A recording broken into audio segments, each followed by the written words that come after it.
We are in one of the key places of Iași. This is quite the symbol of the city. It's called the Palace of Culture. It's quite impressive in terms of size, in terms of symbolism.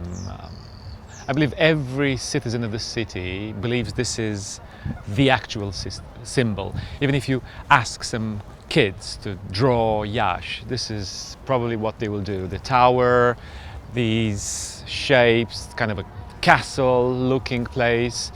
And it's very symbolic because it has more than 600 years of history. Today, it is a large museum complex, so it's a 3 to 4 hours museum experience between history, art, ethnography and science.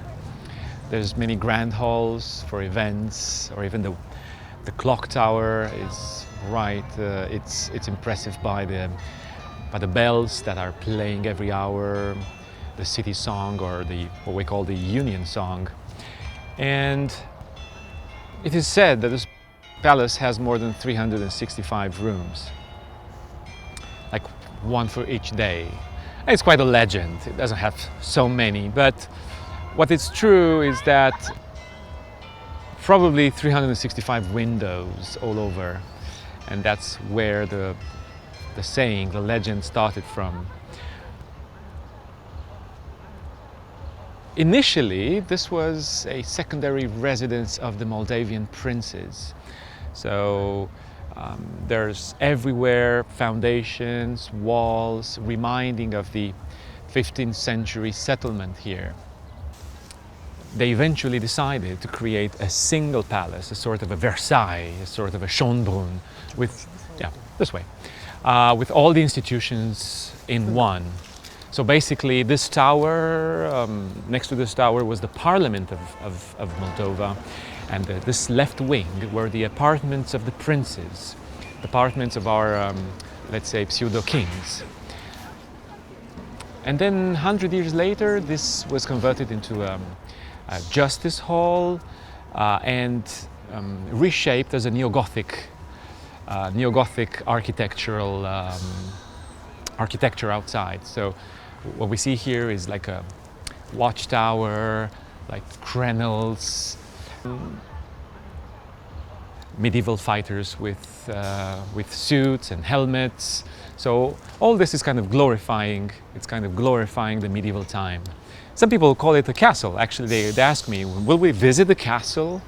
Yes, it is a castle in a romantic way, in this kind of a neo-Gothic, or if you want to say, Disneylandish style of architecture. So it's quite nice to be here during the evening because the sun is lighting the facade. This is kind of oriented towards northwest, so everyone is coming here, especially in the evening.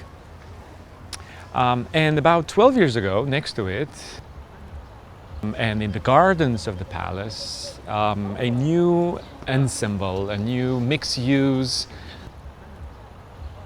complex was built, which eventually costed about €500 million, and it's called Palace with an S, probably reminding of the proximity with the palace, the historic palace. And it's about a large complex of offices, shopping mall, food court, English garden, restaurants and hotels. So it's quite impressive in terms of how dynamic it is. It is very close to the city center. Nowadays there's a food festival in the garden, in the same time with a large event called Romanian Creative Week. Now there's a fashion designer very famous in Romania. I think you heard about her, Irina Schroter. She is from Iași, and she's the engine of all this huge umbrella event called Romanian Creative Week.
This building, which we're seeing here, is one of the oldest standing buildings in Iași. Civil buildings, which is 17th century, 1660s, and that is part of the church complex. So initially this was the house of the bishop, and the house where they were printing books, religious books especially. And you can see this kind of Ottoman Mediterranean architecture. Yeah. Because in those times, 17th century, we were very much influenced by the Ottoman art. So the techniques, the columns, the usage of a brick style, all that sends to the Mediterranean or Byzantine style of architecture. Nowadays it is a literature museum it's an old literature museum. About our first chroniclers and our first religious books that were printed in Iași in the 17th century. This looks quite like a stronghold. Yeah.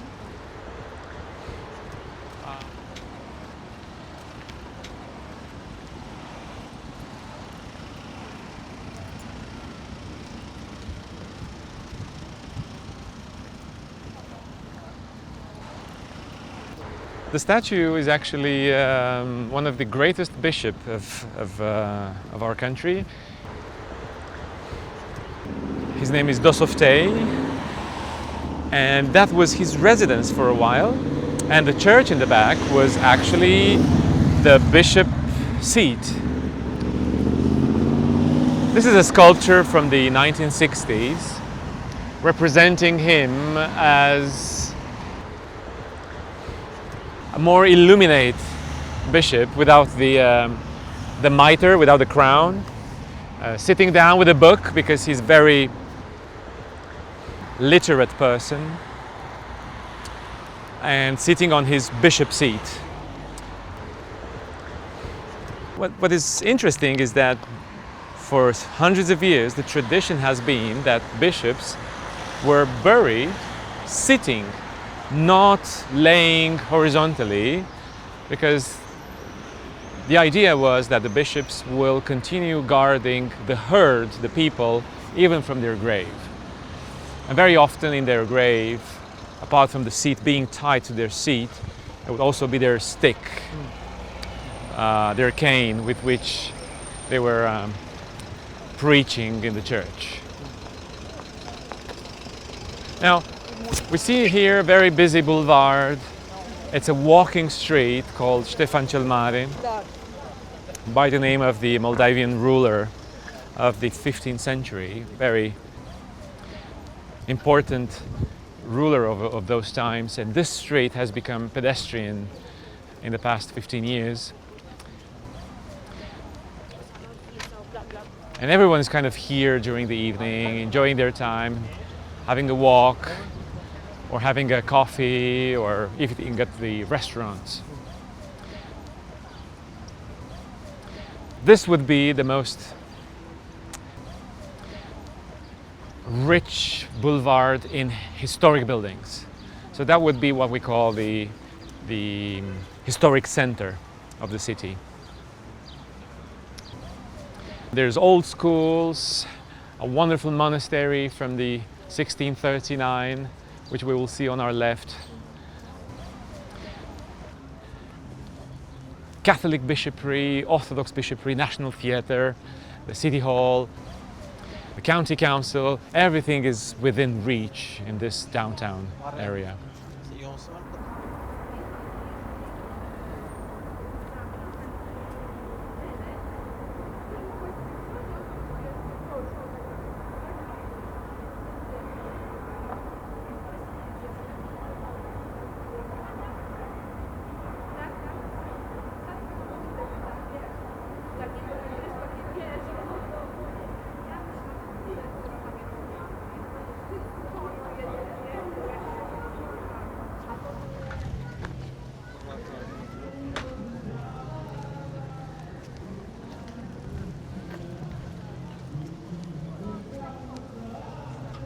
One of the characteristics of the city is that it is kind of surrounded by large gardens. So the monuments, the old noblemen houses, monasteries have large gardens around, large green areas, which work like parks for the city.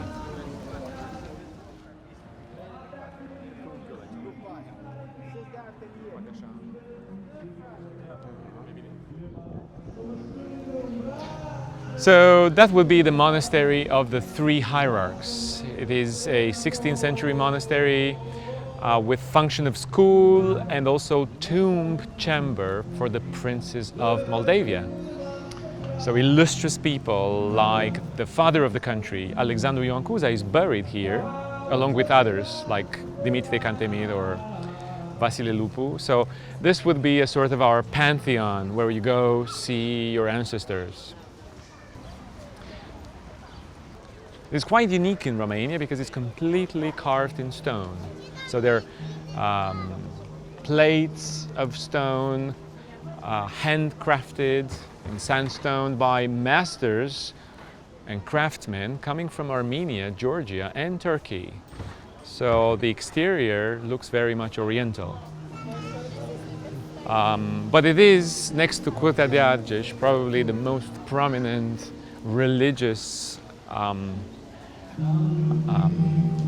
attractions of Romania.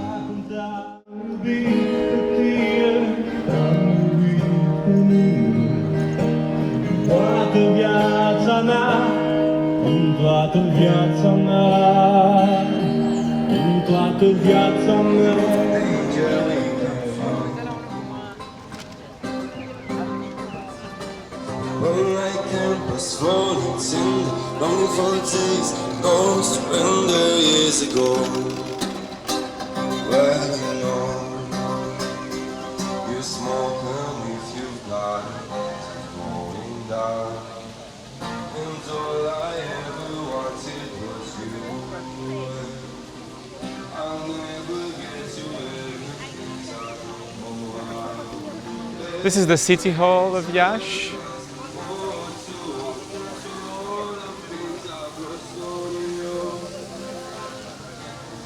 So the City Hall is an impressive building designed by the architect of the Royal House of Romania, a French architect called Paul Gauthiereau. This was supposed to be the palace for the King Ferdinand, which we see on the statue. The city was trying to attract the future king to come more often to Iași and to have his own residence here. Actually, this did not really happen. So through the time, this was reconverted into a municipal council or city hall.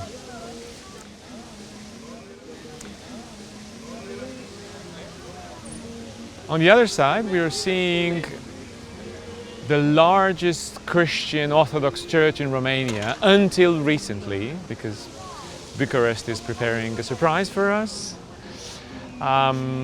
This is 1887.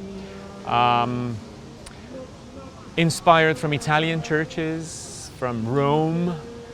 In the 19th century, we want a lot to be like the Romans, although the Romans are Catholics and most of Romania is Orthodox.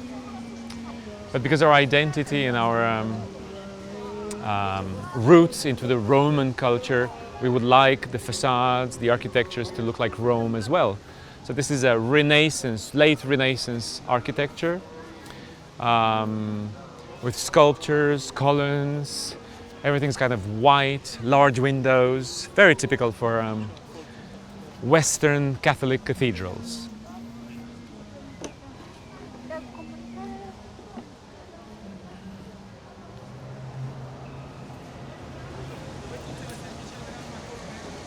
Now I would invite you inside to have an experience, to see how our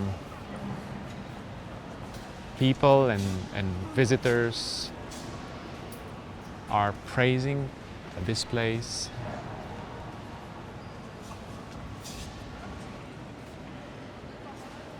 What we are seeing here on our right is the line of people flowing every day, arriving to the main altar, which is the altar of the Saint Paraskeva, or Sveta Petka will be in the Slavic languages, which means Saint Friday.